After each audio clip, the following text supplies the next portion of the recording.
Happy evening. నా పేరు కాలకంటి Sandeep Kumar. So ముందుగా నాకు జన్మించిన తల్లిదండ్రులకు, దాంతోపాటు నా విద్యాబుద్ధిని నేర్పించిన గురువులకు పాదాభివందనాలు. అలాగే మన ఇంపాక్ట్ ఫౌండేషన్ స్థాపకులైన గంప నాగేశ్వర గారికి నేను జీవితాంతం రుణపడి ఉంటాను. సో మనకి నిన్న అసైన్మెంట్ 16 బేస్ మీద మన జేడి లక్ష్మీనారాయణ గారితో ఒక వీడియో పెట్టారు మనకి. సో వీడియో విన్న తర్వాత మీ అభిప్రాయం చెప్పని చెప్పారు. సో దాంట్లో జేడి లక్ష్మీనారాయణ గారు ఏంటంటే మనకి టైం మేనేజ్మెంట్ మీద ఒక స్పీచ్ ఇచ్చారన్నమాట. సో దాంట్లో మనం నేర్చుకునేది ఏంటంటే, నాకు అర్థమైంది ఏంటంటే, దాంట్లో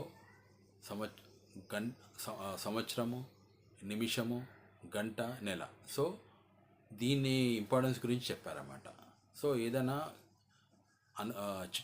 చిటికేస్తే జీవితం మారిపోదు. అది మనం దాన్ని ఎట్లా మారాలనుకుంటే అట్లా మనం మార్చుకోవచ్చామండి జీవితం అనేది. సో ముందుగా సంవత్సరం వాల్యూ ఏంటని. సో సంవత్సరం అంటే ఒక రాజ్యంలో ఎలా అంటే వాళ్ళు ప్రతి సంవత్సరం అనేది కింగ్ అనేది మారుస్తూ ఉంటారు అన్నమాట. ఎందుకు అంటే అది వాళ్ళ ఆచారం అన్నారు. సో ఆచారం వల్ల ఏంటంటే మరి సంవత్సరం అయిపోయిన తర్వాత రాజు ఎక్కడ పోతుందని వాళ్ళని తీసుకెళ్ళి అడవిలో పడేస్తారు అన్నమాట.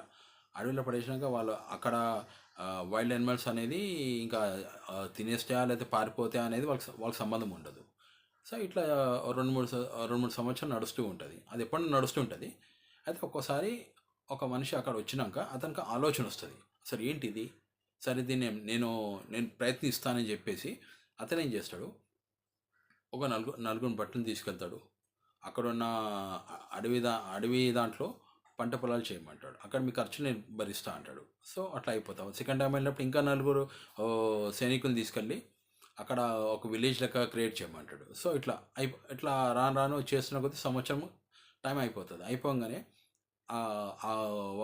వాళ్ళ ఊరు వాళ్ళు ఏం చేస్తుంటే నేను తీసుకెళ్ళి జంగిల్ అది పంపిస్తే ఈ ఊరు వాళ్ళంతా ఆశ్చర్యపోతారు. ఏంటంటే ఒకప్పుడు అంత జంగల్ ఏరియా అసలు ఏం కనిపించవు, అట్లాంటిది ఇప్పుడు చూస్తే వాళ్ళున్న రాజ్యం కానీ ఈ రాజ్యం బాగుందని చెప్తారమ్మా అని వాళ్ళ కళ్ళు ఆశ్చర్యపోతారు. సో ఇక్కడ మనకు అర్థం చేసుకునే విషయం ఏంటంటే, ఆయన సంవత్సరం టైంలో దాన్ని మారవాలి అని ఆయన ఆలోచన ఉండి ఆయన మార్చగలిగిందన్నమాట. అంటే ఏదైనా కానీ సాధ్యమే అనుకుంటే అన్నట్టు ఇక్కడ ఉద్దేశం అన్నమాట. ఇంకోటి నిమిషం అంటే ఇప్పుడు మనకి రన్నింగ్ మామూలుగా 100 మీటర్స్ 200 మీటర్స్ రన్నింగ్ రేస్ ఉంటుంది. దాంట్లో ఒక్క నిమిషం మిస్ అయినా కూడా మెడల్ మిస్ అయిపోతుంది.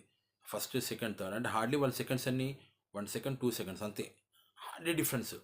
సో ఆ 1-2 సెకండ్ డిఫరెన్సెస్కే మెడల్స్ మిస్ అయిపోతారు. సో దానికి కాంపిటీషన్, వరల్డ్ వైడ్ కాంపిటీషన్ ఉంటుంది. సో దాని వాల్యూ అంతే ఉంటుంది. అదే ఇప్పుడు గంట అనుకోండి, ఇప్పుడు ఎవరైనా మీకు తెలిసిన వాళ్ళు లేకపోతే మన వాళ్ళైనా హాస్పిటల్ ఉన్నప్పుడు సీరియస్ ఉండే డాక్టర్ చూసి ఏమంటారు, 48 అవర్స్ అబ్జర్వేషన్ అండి, దాంతో చెప్తాం ఏదైనా విషయం అని చెప్తారు. సో అక్కడ ఏంటంటే అప్పుడు మన గంట కదలదు, టెన్షన్ ఏమవుతుందో.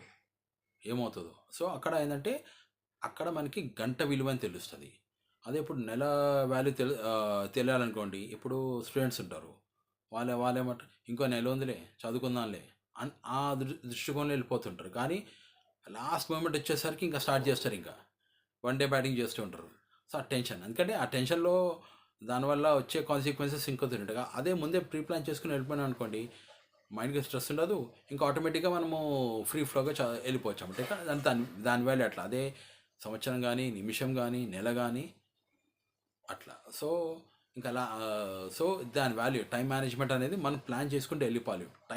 కరెక్ట్ ప్లానింగ్ ఉందనుకోండి, మనకు స్ట్రెస్ ఉండదు, ఆటోమేటిక్గా మనం చేసే పనులు సాఫీగా వెళ్ళిపోతే ఇంకా మన టెన్షన్ పడే అవసరం ఉండదు. ఏదైనా కానీ ప్లానింగ్తో చేసుకుంటే ఫ్యూచర్ కూడా మంచిగా టెన్షన్ లేకుండా ఉంటుంది. లేకపోతే అన్ప్లానింగ్ ఉంటే హాస్పిటల్కి ఉంటాము, ప్లానింగ్ ఉంటే ఇంకా ఫర్దర్గా అలా లైఫ్ అనేది మంచిగా లీడ్ చేసుకోవచ్చు. సో